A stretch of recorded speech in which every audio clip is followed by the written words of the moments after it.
This is Larry the Barber Man. Today I'm joined by Harry Pirate at Pirate's Barbershop here in Bromley.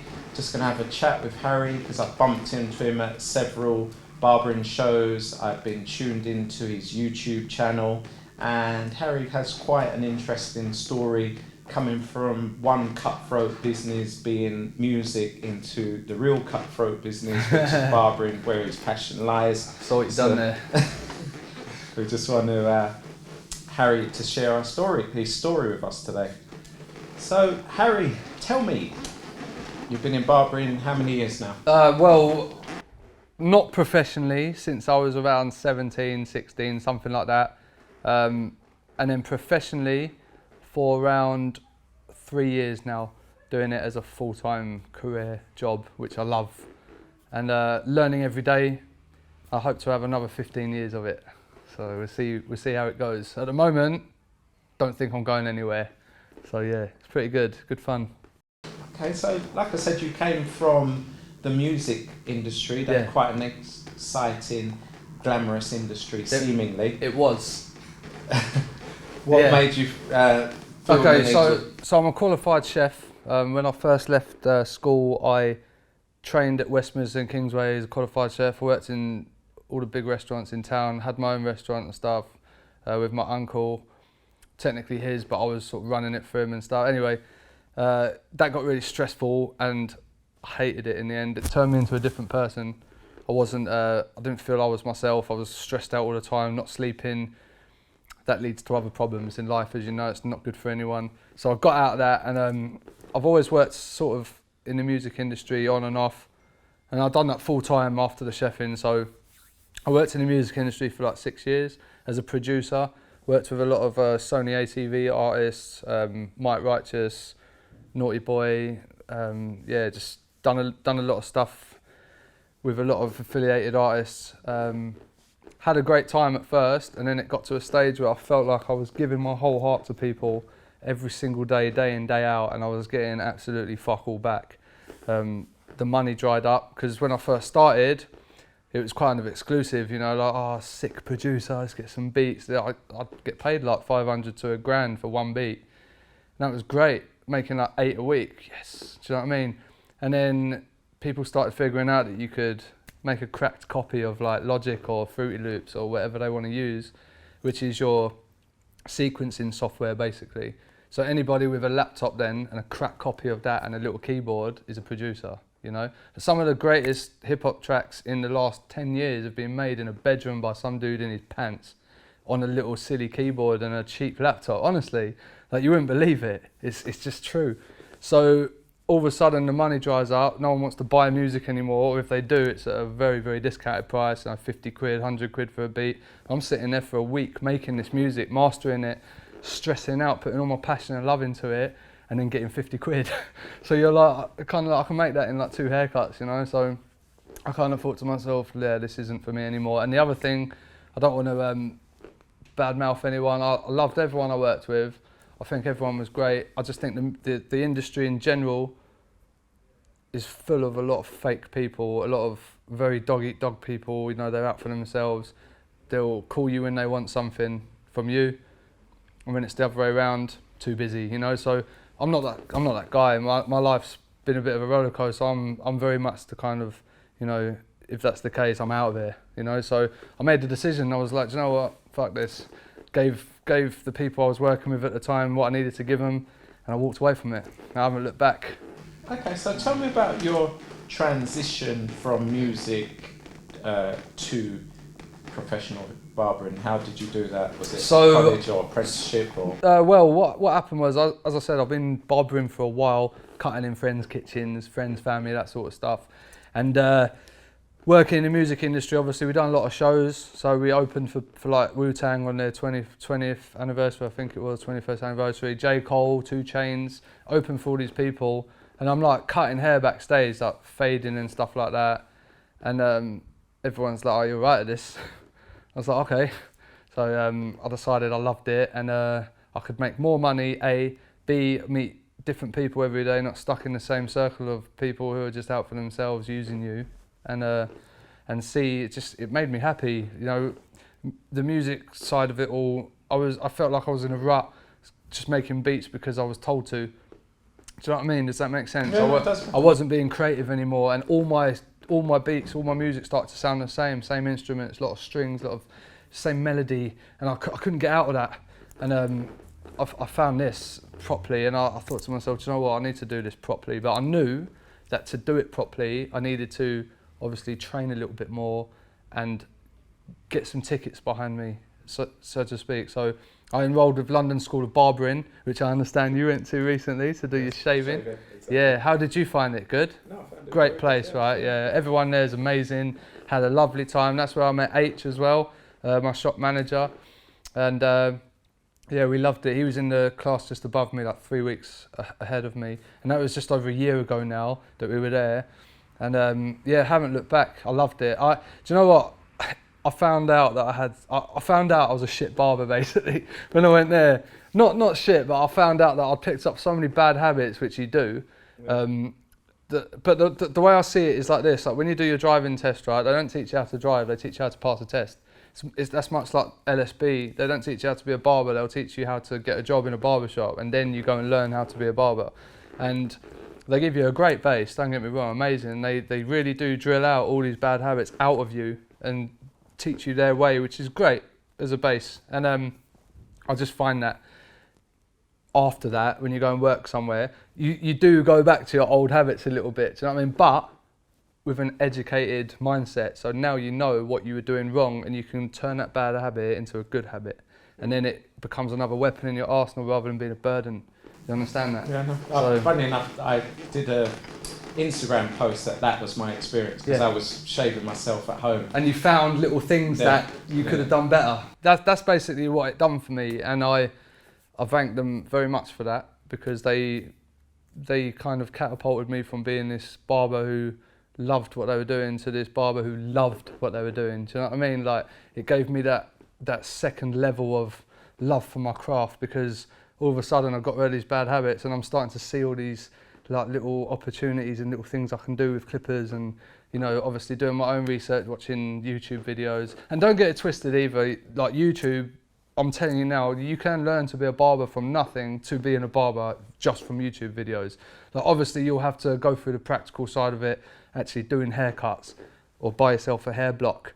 You know, people think it's like a one-time use. You can get like 20 haircuts out of one hair block. You just start with sectioning, start with long one. Anyway, there's ways around it. So YouTube's very, very powerful. There's some great barbers on there. I won't start shouting names, but you know, there are some amazing barbers on there who I look up to massively, and I've actually done a video saying my top YouTube barber channels who I really enjoy watching. But that list isn't exhaustive. There is hundreds of barbers on there. A lot of barbers who perhaps I wouldn't learn too much from, but then there are a lot that I do learn a lot from every single day, and I still learn. And lots in this country, lots in America, lots in Brazil, all over the world there's barbers who are doing different things, different techniques, you know. We all know the top guys in this country, we all know the top guys in America, but yeah, like I said, I've kind of lost my train of thought with that, but you know where I was getting to anyway. No, you're getting to. Yeah.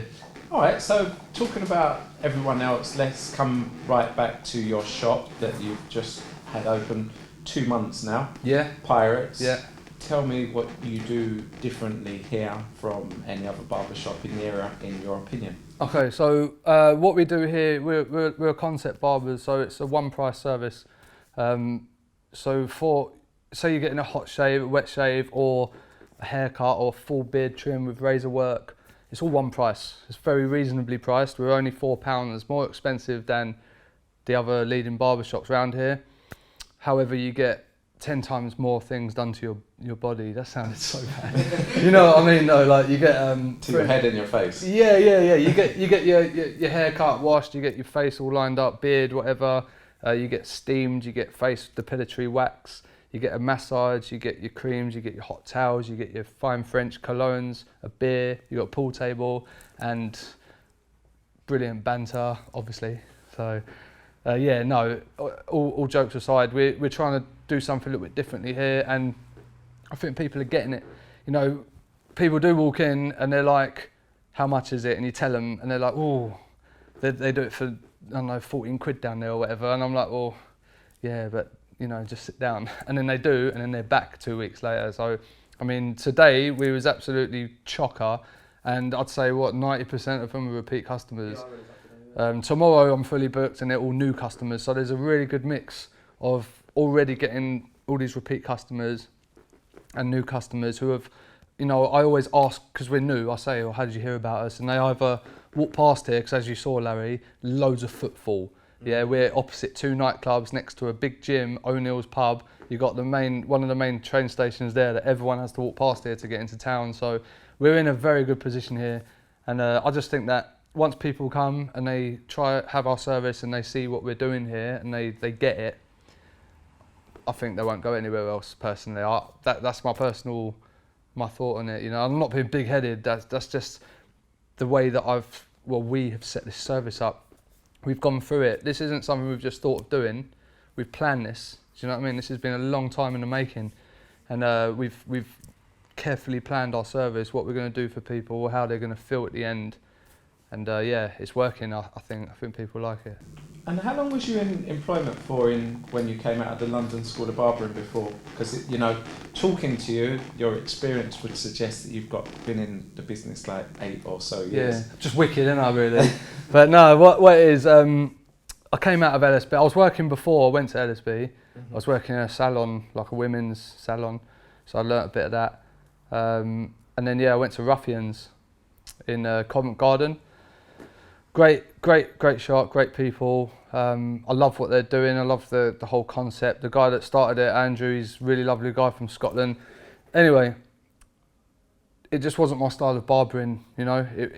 To me, it's more of a high-end men's salon, kind of, I don't know if this is the right word, but like masquerading as a barbershop. I don't know if... It was kind of softer, not so not so edgy. Yeah, it's not so barbershop really. Like here, it's a man cave, isn't it? There's like chipboard on the walls. Like I don't know. It's what we're trying to do here. You come in, there is swearing, there is rap music playing. People do drink beer. It does get a bit rowdy.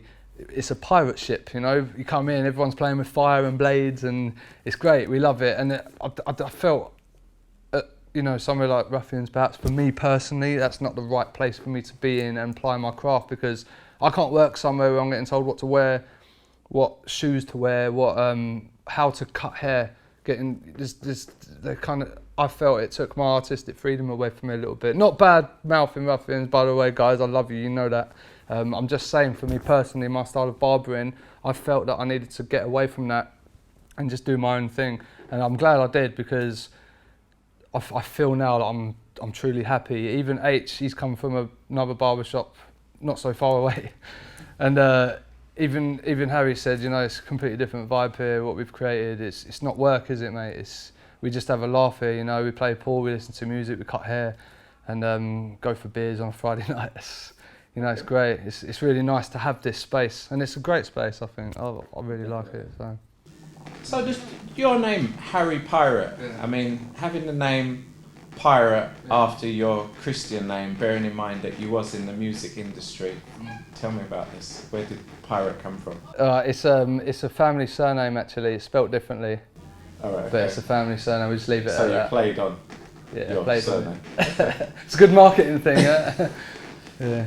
All right. And also, you've got, like I mentioned in your introduction, you've got a YouTube channel where you kind of talk about various subjects in the barbering industry.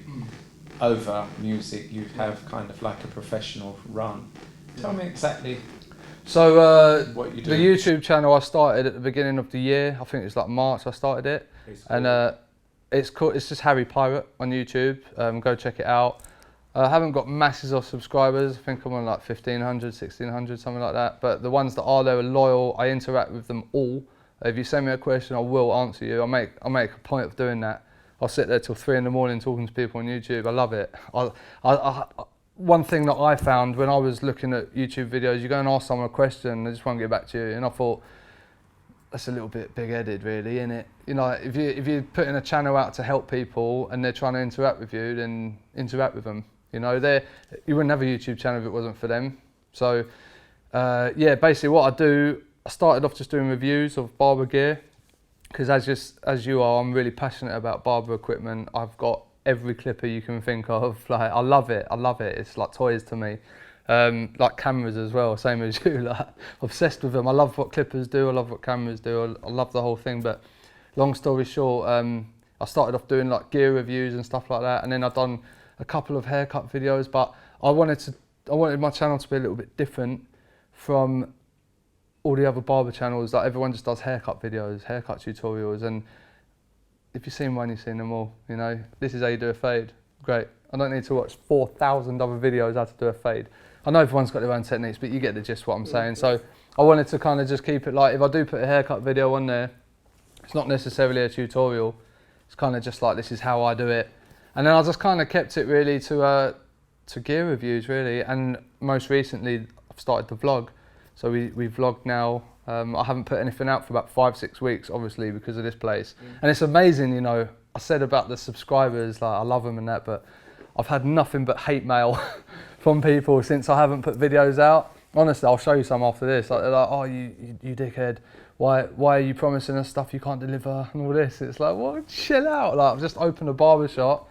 Give me like a couple months to find my feet.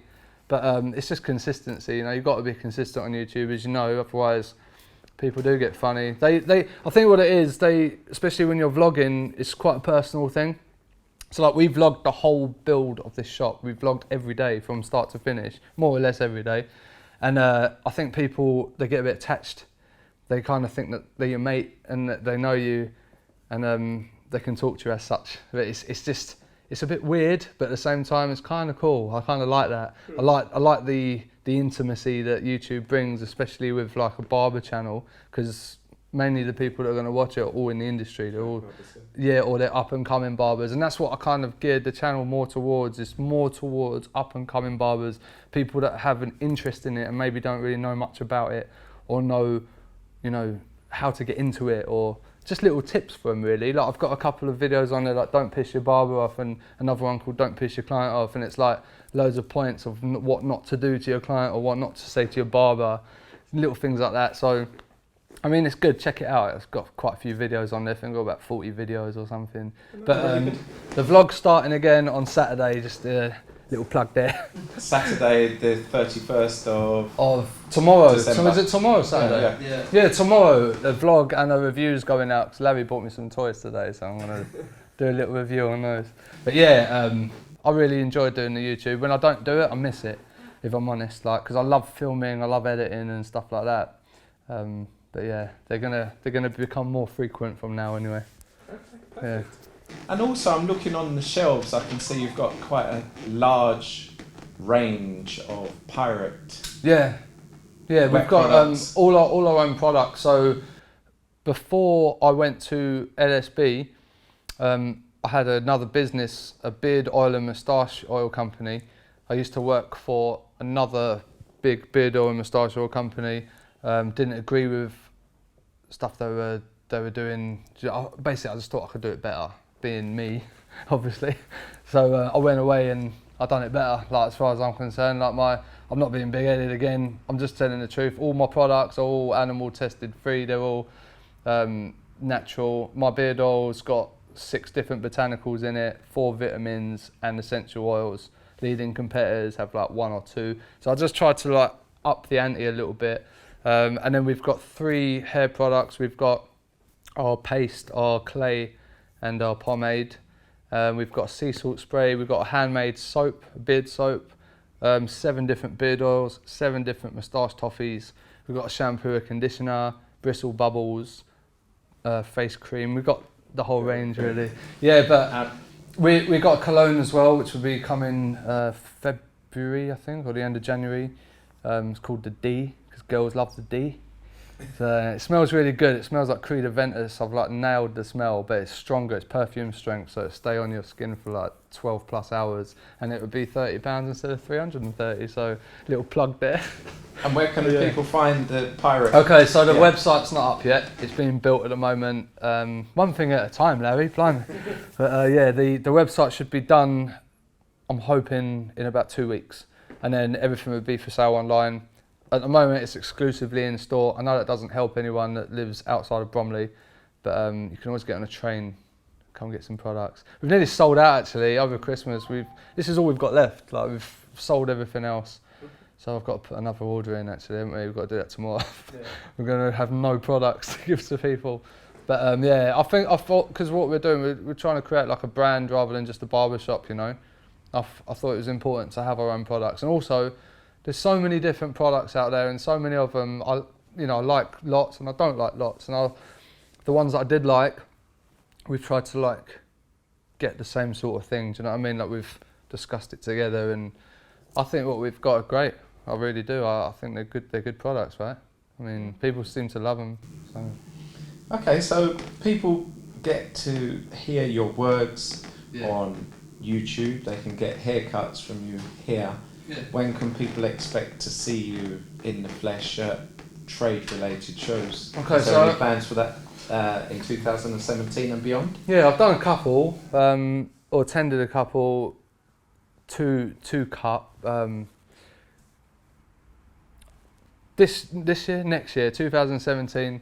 To answer your question, I will be doing a lot more shows. Pirates will be at the shows. But to be honest, look, I mean, I'm not going to go and beg it.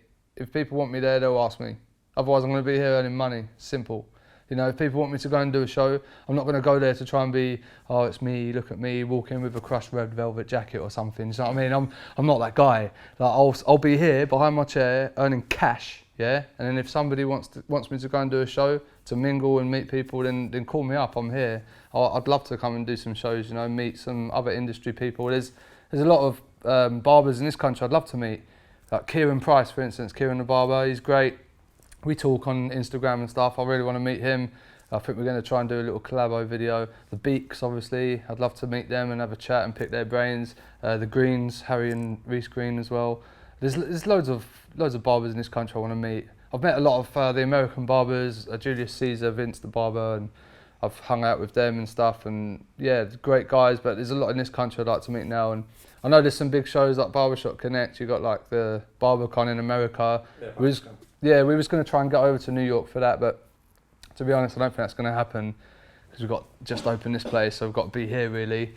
But yeah, I'm open. If anyone wants me to go and do some shows, that'd be great. I'd love to come and meet you and show you how I do things and learn from you as well. So you never stop learning in this business, as you know. So I don't. That's another thing I want to say. I don't think that anyone can call themselves a god of barbering, which I've heard from a few select people, but if you say that, man, you're not, I don't know, man, you can't stop learning in this game because I guarantee I can show you something you didn't know how to do and I'm pretty sure you can show me something, whether it's the tiniest little thing, how to hold a blade, anything, you know, little tricks. But I think this is one of those industries where you'll never get bored. A, you're always meeting somebody new, and B, you're always going to learn a different technique, whether it be cutting hair or how to clean something or something like that, you know. So yeah, I just love it, man. I'm in love with this industry. It saved my life, Larry. I've got it written above my eyebrow, saved, you know, like barbering saved my life. And what I mean by that is, I don't know what I probably would have been doing. I maybe would have been stuck in this music industry for the rest of my life and being depressed and all manic and that. But yeah, I love this, man. I love this shit. This is great. Okay, so in closing and talking about learning at the same time as you was, what kind of advice could you give to someone who wanted to open up their barbershop? Because let's face it, you've been in the industry a very short time, you've got your own shop, you've managed to make it work.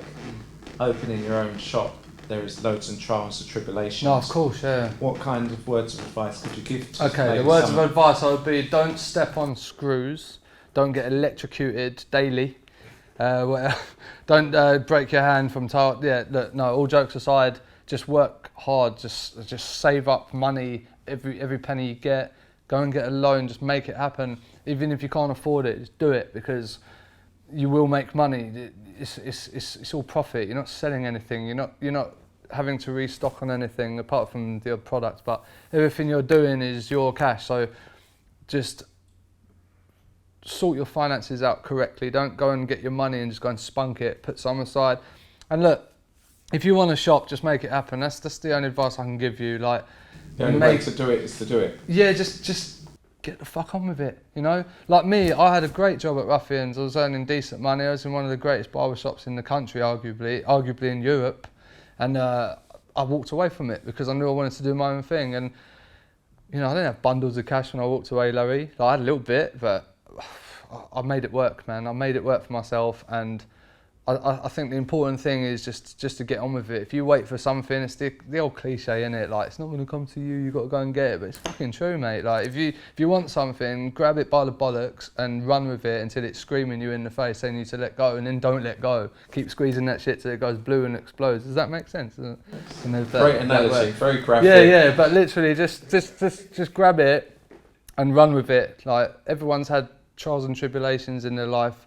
I'm sure everyone's had like bad times, but you just gotta move forward. And look, little thing I will say, if you think your past was bad, you must be progressing, yeah? That is all I'm saying. That is so true as well, because if you still think your life's shit, you know, you're not doing something right. If you think your past was bad, even yesterday, if you think you had a shit day, and you had a better day today, you're progressing. So just keep moving forward, keep pushing for it, and do something you love. Yeah, I've done like 3 things that I love now. 2 of those things didn't work. So it's not always what you love, it's what you love and works for you, you know? You've got to be able to earn money, because there's no point doing something and you're a starving artist. I've done that for ages. When I started doing music, I earned nothing.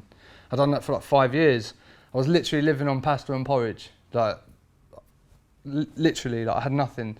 And then I started making cash. But you gotta make money, have something you love doing, and have something that you feel like you're not going to work. My dad always said to me, he said, look, find something you love doing and then figure out how to get paid for it. If you do that, you'll never work a day in your life. It's so fucking true, man. Like, I don't feel like I'm at work. Like, it's just fun, isn't it? All right, so in that you said basically it's a great business because you just make profit, you don't need anything. There's outgoings, obviously, like anything, but, you know, for a barber working in a shop, yeah, you haven't got to worry about lease money, rent, all that sort of stuff. Great, everything you're earning is in your pocket, right? Okay, so tell me your go-to tools. That's what your YouTube channel's about. Yeah, my go-to tools. I used to use wool stuff, right? I still do love wool stuff. It's great. I had the detailer, obviously, great detailer, by the way. I used the Magic Clip cordless, which I got from you. I've got a couple of pairs of that, the cordless designers. Don't get me wrong, wool stuff's great. You can do a sick fade with wool stuff. It's great stuff. I prefer Andy's stuff now, okay? The reason is because the guard system, it's an absolute deal breaker for me.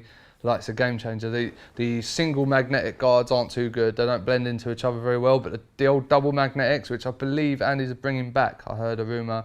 They're back. Oh, they are? Well, there you go. They're brilliant. The one open will blend straight into the 2 closed. The 0 open will blend straight into the 1 closed. You can go really high with them, so you can get a lovely transition. You don't get loads of helmet fades. You know, I found with the wool stuff, I mean, it might just be my technique, the way I fade, but my fades weren't coming out as stretched as they could be, you know? It would look like somebody's wearing a fucking helmet made of their own hair. Do you know what I mean? So the transition was yeah. It's literally like shave, line, hair. Do you know what I mean? I like the fade to start at the bottom and stretch right out, so there's no lines, it's just a blend. And I find personally, for my style of barbering, the Andy's clippers do that for me. And the other thing is, of course, they open up a lot more. And I think the build quality, I think the build quality is a lot better than what we get palmed off with over in Europe, in England. At the moment, my go-tos in my drawer right now, I've got a balding clipper, I've got my masters, my fade masters. I do have a Magic Clip cordless. I still have this there. It is a bad boy. I do love this. I use this mainly for like clipper over comb now. And then I've got my profile Andes, and these 2 bad boys that Larry just bought me. I've got the ProMate Precisioner and the Andes Blackout, which I cannot wait to use and review tomorrow. So, and I've got the little Slimline Pro Li as well. This is an absolute workhorse. I love this trimmer. One of the reasons I changed to Andes, I think the build quality is a lot better. Obviously you need a step down converter. So I got your 60 hertz frequency or 60 frequency converter, which obviously helps a lot because the other converters, as you know, are huge. They're clunky, they're loud. This one's doesn't get hot. It's quiet. You get a nice little splitter cable for it. Bosh, you're done, and you can power all your stuff. Obviously not at the same time, one at a time, but you can put it all in there, and that's helped me greatly. We both use all the American stuff, and I think it's important to use the best tools for your craft. You know, for me anyway, this is the best tools. I've tried the fast feeds, which I love. My second favourite clipper of all time. I also have the Barber Pro FX 880s as well, the big metal ones. They're great. Yeah, they're brilliant. Really high speed pivot motor. Great for taking down hair if someone wants their head buzzed, or you know, if you're taking like loads of weight out, they're great. But yeah, my tools are Andy's at the moment, and I would love to do a little bit of work for Andy sometime in the future. So if you're watching, hey, I'm right here. Jessica's the lady. Jessica, I love Jessica. I've never met her, but I love her already. But yeah, no, it's a great company. I don't know how long Andy's have been around. They're quite old, are they? Or Yeah, Andy's been going for years. They're Have just they, yeah? new in UK. I mean, Wall have kind of dominated they have, yeah. the UK for. Because Wall used to be Moser, right? Used to be called Moser. I think it's the same company. Because Moser do a couple of little hair things still under that brand name. Moser is Russian and German, I think. that's it, yeah. I think it's Wall though, I think it is. Now Wall have bought them. Oh, they bought them, Yeah. yeah. I knew it was something to do with them. But yeah, I mean, look, it's not the tools really, it's the barber, isn't it? But tools make your job easier, right? So Exactly. yeah, for me, Andy's all the way. I'm a complete convert now, I love it. Love it. Okay.